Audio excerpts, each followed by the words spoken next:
वाङ्मय में कहा गया है, नालम ते तव ताना एवा शरणा एवा तुमंपि तेषिम नालम ताना एवा शरणा एवा। आदमी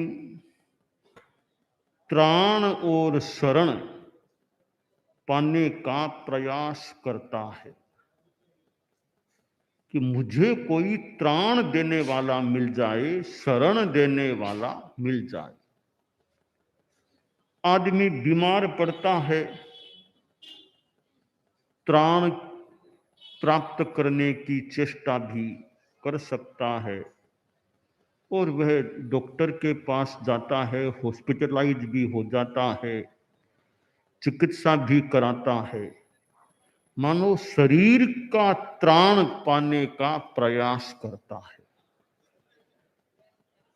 कोई मुकदमा केस ऐसी स्थिति बन गई, आदमी वकील के माध्यम से त्राण पाने का प्रयास करता है। गरीब लोग हैं, अकाल आदि समस्या होती है तो धनाढ्य लोगों से कुछ त्राण पाने का प्रयास करते हैं। शास्त्रकार ने एक बात कही है और मैं उस बात को निश्चय नहीं की बात के रूप में संभवतया है ऐसा स्वीकार करता हूं। शास्त्रकार ने कहा कि वे तुम्हारे लिए त्राण और शरण नहीं हैं और तुम भी उनके लिए त्राण और शरण नहीं हो। वे यानी तुम्हारे प्रियजन हैं, स्वजन हैं, माता पिता भाई बंधु आदि आदि, वे तुम्हारे लिए त्राण और शरण नहीं बन सकते और तुम भी अपने स्वजनों मित्रों आदि के लिए त्राण और शरण नहीं बन सकते। यह निश्चय नय और व्यवहार नय, इन दो दृष्टिकोणों से ध्यान देने से कई बातें स्पष्ट हो सकती हैं। निश्चय नय की बात को व्यवहार की भूमिका पर अवतरित कर दे तो कुछ विसंगति प्रतीत हो सकती है। जैसे भंवरा काला होता है, यह बात ठीक है, सही है। एक आदमी बोलते भंवरा 5 वर्णों वाला होता है तो वह भी सिद्धांततः ठीक है कि भंवरा काला है।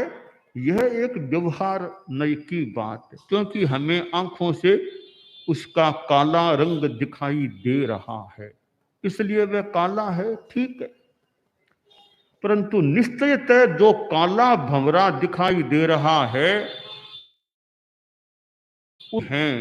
उसमें शुक्लता भी है, पीतता भी है, रक्तता भी है, नीलता भी है, वे भी अंतर्गर्भित हैं।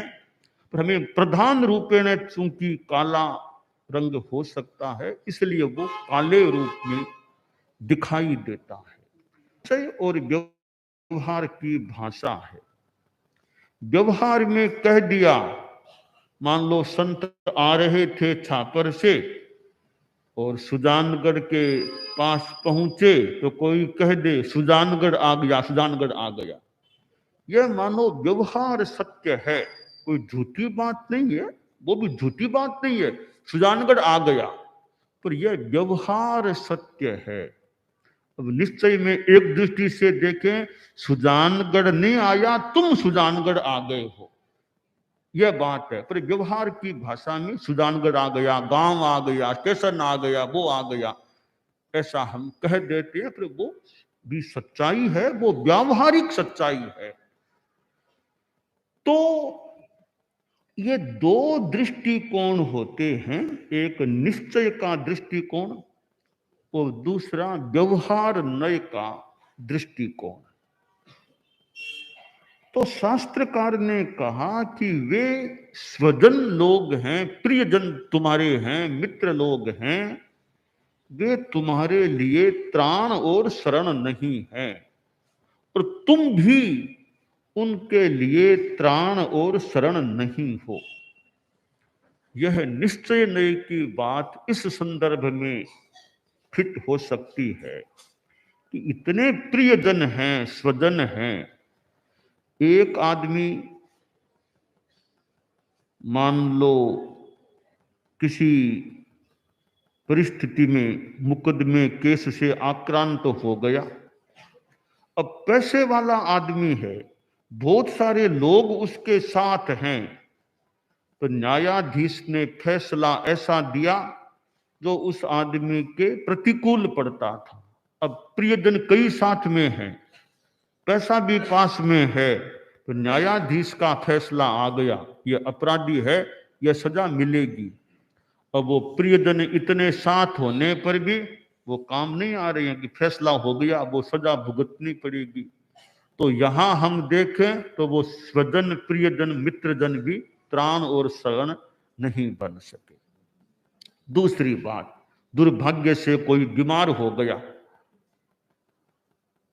अब बीमार हो गया तो कोई दवाई दिला दे, हॉस्पिटलाइज करा दें, डॉक्टर को दिखा दें, डॉक्टर को बुला ले, ये सब मान लो कर भी दें, पर बीमारी से मुक्त करा ही देंगे, उसको बचा ही लेंगे, यह तो किस में कितनी ताकत है। हम सुजानगढ़ आए हैं, सुजानगढ़ का ही प्रसंग हम ले लें। हमारे धर्म संघ के छठे आचार्य परम पूज्य आचार्य श्री मानकलाल जी, मानकगणी, विक्रम संवत 1954 का चतुर्मास उन्होंने सुजानगढ़ में किया था। युवा अवस्था में थे, 50 भी नहीं आए थे, 45 भी नहीं आए थे, उससे भी कम एज में थे, परंतु सुजानगढ़ के चतुर्मास में अस्वस्थ हो गए, बीमार हो गए। और बीमार हुए, इतने कुछ संत भी पास में थे, साध्वियां भी थी, श्रावक लोग भी, परंतु इलाज का प्रयास भी किया ही गया होगा, किया गया, परंतु आखिर बचाया नहीं जा सका। और उसी चतुर्मास में कार्तिक कृष्णा तृतीया को उनका महाप्रयाण हो गया। तो इतने शिष्य भी थे, अनुयायी शिष्य इतने, परंतु जो धर्म संघ के सर्वोच्च थे उनको भी इतने लोग बचा नहीं सके। इसका मतलब दूसरे त्राण निश्चय नए में देखें तो नहीं भी बन सकते हैं, शरण नहीं बन सकते।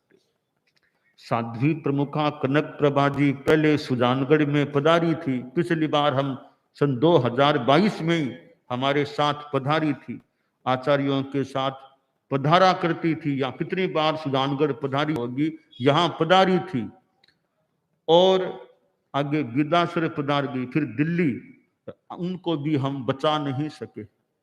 ऐसी स्थिति बन गई, इलाज कराने का प्रयास मान लो फिर भी किया जा सकता है, पर बचा ही लेंगे यह कहना होना कठिन है, आखिर नहीं बचाया जा सका। तो शास्त्रकार की बात सही प्रतीत होती है कि नालम ते तब ताना एवा शरणा एवा, वे तुम्हारे लिए त्राण और शरण नहीं बन सकते।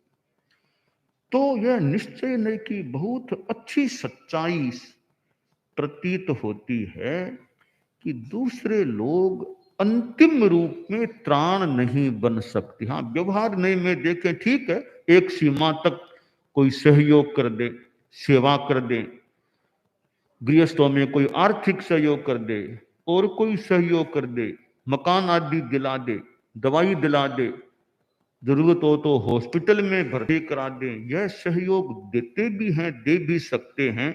इतनी सीमा तक तो त्राण शरण फिर भी मान लें। कोई प्रयास करे और दे तो, परंतु अंतिम रूप का त्राण और शरण है वो दूसरे आदमी ऐसे नहीं बनते हैं। तो फिर प्रश्न है, दुनिया में कोई त्राण शरण है ही नहीं क्या? किसके शरण में जाएं? उपाध्याय विनय विजय जी ने कहा, सृजन धर्म शरणम, कि ये स्वजन लोग हैं। स्वजन जनो बहुधा हित कामम प्रीति रसैरभिरामम मरण दशावस मुपगतवंतम रक्षति कोपि न संतम विनय विधीयताम रे सृजन धर्म शरणम अनुसंधीयताम रे सुचितर चरण स्मरण। उपाध्याय विनय विजय जी ने अपने संस्कृत के ग्रंथ शांत सुदारस में कहा है कि ये स्वजन लोग हैं, हितकामना करने वाले, और जब आदमी मरण दशा को प्राप्त होता है कोई भी रक्षा करने में समर्थ नहीं होता। बड़े बड़े चक्रवर्ती सम्राट वे भी जब अंतिम समय निकट आता है, इधर उधर भले देखें, दसों दिशाओं को देखें, 6 खंड के मालिक, पर मृत्यु आती है तो 6 खंड के मालिक भले हो जाएं, मृत्यु के मालिक नहीं होते हैं, इसलिए मृत्यु उन्हें भी उठा लेती है। बड़े से बड़े आदमी, स्वर्ण भस्म के खाने वाले इसी घाट पर आए, दाने बीन चबाने वाले इसी घाट पर आए, गगन ध्वजा फहराने वाले इसी घाट पर आए, बिना कफन मर जाने वाले इसी घाट पर आए। तो इसमें कोई त्राण नहीं बनता है। इसलिए शास्त्रकार की बात की यह सच्चाई सामने आती है, नालम ते तब ताना एवा शरणा एवा, वे तुम्हारे लिए त्राण और शरण नहीं बन सकते। तो शरण कौन बन सकता है, त्राण कौन दे सकता है? तो फिर यह उपाध्याय जी वाली बात, सृजन धर्म है शरणम, सृजन धर्म है वह शरण है। धर्म अपने आप में त्राण है, शरण है। दूसरा तो त्राण यो न भी बने, अपना धर्म का बल अपने पास है, वो हमारे लिए त्राण और शरण भूत हो सकता है।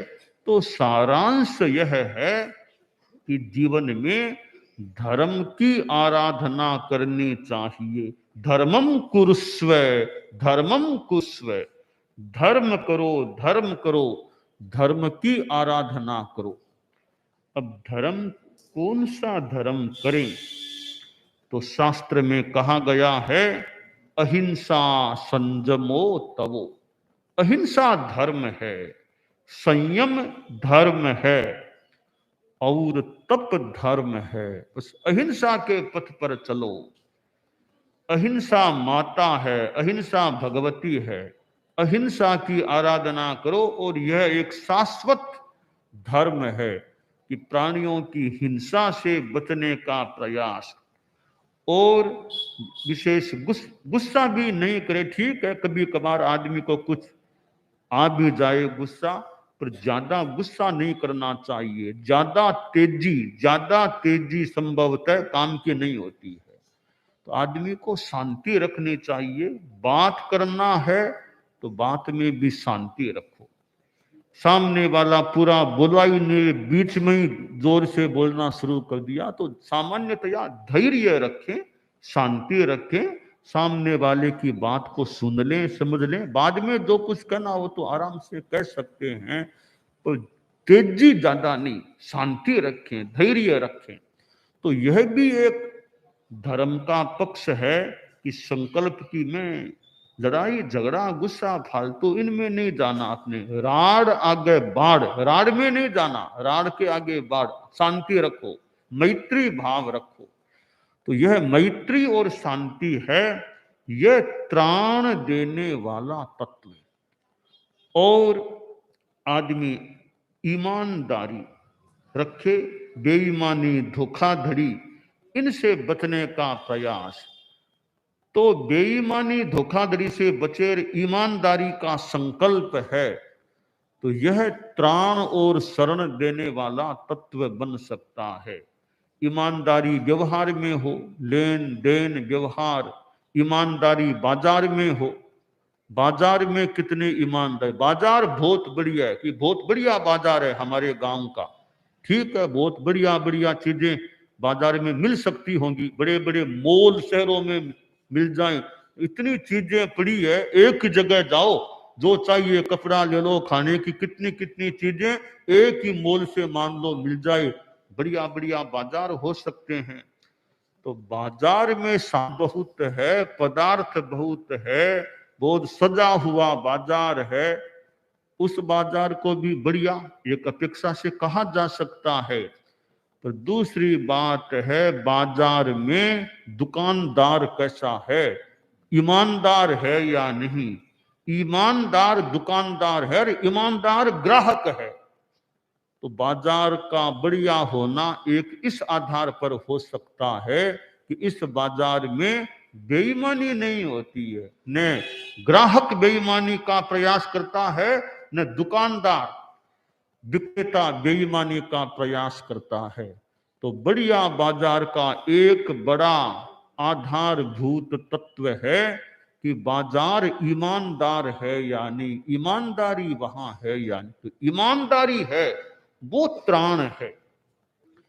धोखाधड़ी करता है, ऐसा वैसा बोलता है, फिर दिमाग में तनाव, अरे यह बात बोल दी, गलत बोल दी, अब वापिस पूछा जाएगा तो फिर क्या बोलूंगा, पकड़ा जाऊंगा तो क्या करूंगा, तो ज्यादा तनाव बेईमान के हो सकते। ईमानदार है भी, मैंने तो सही बात कही है, डरना क्या है। ईमानदार जितना तनाव मुक्त रह सकता है, बेईमान के ज्यादा तनाव हो। तो जिंदगी में ईमानदारी हमारे जीवन में है, गृहस्थों के जीवन में है, तो ईमानदारी त्राण है, शरण है। यह ईमानदारी है, परेशान तो हो सकती है, परास्त नहीं होती। परेशानी तो आ सकती है ईमानदार के सामने, परास्त नहीं। थोड़ा मनोबल हमारा हो, हिम्मत हो, थोड़ी कठिनाई को झेल लें। कैसा कहीं मैं सर्विस में हूं, अब वो ऊपरले कहते हैं कि ऐसा लिखो, ऐसा बोल दो, तो गलत बात तो कैसे बोलूं, कैसे लिखूं, तो नहीं ऐसा करना पड़ेगा वरना हमारा काम आगे कैसे बढ़ेगा, तो भले गलत है ऐसा लिख दो, ऐसा कर दो। अब वो कहता ऐसा मैं तो गलत बात नहीं कह सकता, तो कह नहीं करोगे तो आप क्या करेंगे, मैं नहीं लिखता ऐसा। ज्यादा से ज्यादा मान लो कि नौकरी से बर्खास्त करोगे आप मुझे, या ट्रांसफर करोगे, कहीं सरकारी है नौकरी में तो यहां से वहां करेंगे, कर देना, क्या दिक्कत है, गलत बात तो मैं नहीं बोलूंगा। जब मनोबल हो तो थोड़ी परेशानियां तो सामने आ सकती है कि सरकारी सर्विस में है तो ट्रांसफर हो जाना पड़े, यहां से वहां उसको भेज दे, या कोई नौकरी से हटा दे, बर्खास्त, वो इतना मनोबल हो, कठिनाइयां आ सकती है, आगे की मंजिल बढ़िया, आगे बहुत बढ़िया मंजिल है। तो वह मनोबल हो ईमानदारी के साथ, तो ईमानदारी त्राण और शरण बन सकती है। और जीवन में संयम है, अपना खान पान का संयम है, रहन सहन का संयम है, जीवन में सादगी है, जीवन में संतोष है, तो वो त्राण है। संतोष भी अपने आप में धन है। हमारे जीवन में स्वास्थ्य भी एक धन है, स्वास्थ्य बढ़िया है तो वो भी एक अच्छी संपत्ति है। आपके लिए पैसा भी धन है, गृहस्थों के लिए तो पैसा भी बहुत बड़ा धन है, उससे कितने काम चलते हैं। पर स्वास्थ्य भी धन है और संतोष बड़ा धन है। जब आए संतोष धन सब धन धूलि समान। एक संतोष का धन आ गया और कितने धन हैं वो उसके लिए धूल के समान हो जाते हैं। तो संतोष का धन जीवन में आए और स्वास्थ्य भी आदमी का अच्छा हो तो ये भी जीवन की बड़ी अच्छी एक स्थितियां होती हैं। संतोष तो मूल आत्मा के लिए भी बढ़िया है। स्वास्थ्य ठीक है, शरीर ठीक है तो आदमी अच्छा काम कर सकता है, दूसरों के परवश न होना पड़े। तो ये त्राण और शरण की बात, तो हम अपने जीवन में यह अहिंसा, संयम और तपस्या, अहिंसा त्राण है, संयम त्राण है और तपस्या भी त्राण है। जीवन में तपस्या जितनी हो सके तो समस्या का एक समाधान का उपाय है तपस्या। तपस्या से समस्या भी कुछ दूर हो सकती है। कुछ कठिनाई है, तपस्या में लग गया, अयंबिल करता है, उपवास करता है, जप करता है, तो कुछ समस्याओं का समाधान भी प्राप्त हो सकता है।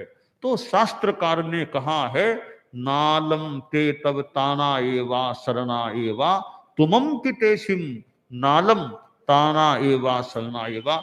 हम धर्म की शरण में रहें, धर्म में त्राण खोजें, धर्म को शरण और त्राण बनाएं, यह काम्य है।